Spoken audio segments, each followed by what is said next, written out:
Hello everyone. In this session, let us see about classes and objects in C++. So here I have the syntax of class. So the syntax of the class is class followed by the class name. You open the parenthesis, you give the set of code, and then you close the parenthesis with a semicolon. So here you need to know about one thing called access specifier. There are three kinds of access specifier. They are private, public and protected.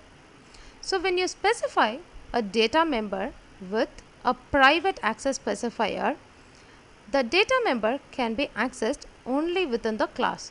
They cannot be accessed from anywhere outside the class. Whereas if you give them with a public access specifier, the data member can be accessed anywhere outside the class also. And the other is the protected access specifier.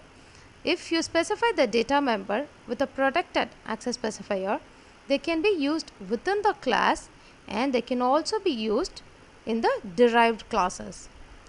So the other thing that you'll have to know is defining the object. So why do we define the object? Here you have the member functions inside the class. So to call the member functions, you need to define the object. So to define the object, here we have the syntax, the class name, and you can give any object name that you want.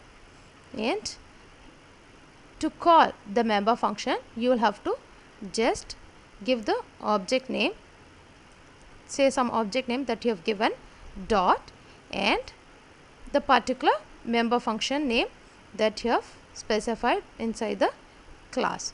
So this is how you can access your member functions inside the classes. So let us see an example of the class. So here I have a program to calculate the radius of a circle.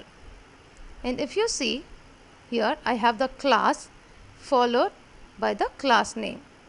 And I open the parenthesis. Now I use the private access specifier and I define my data members, that is the radius and result.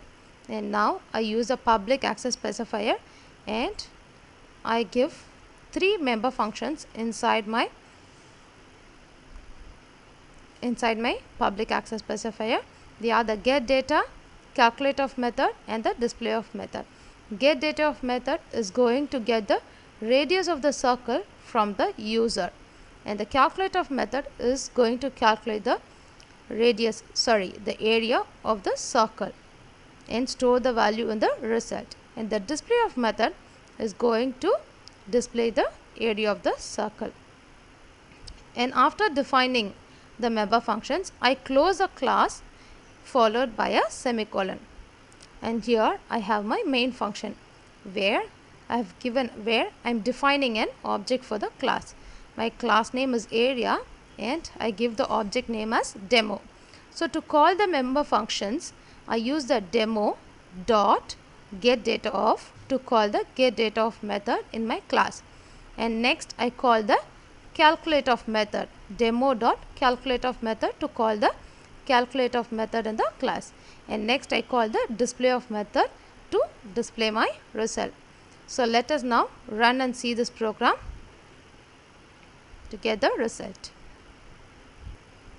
So when I run my program, it will ask for the radius of the circle for the user to enter some value.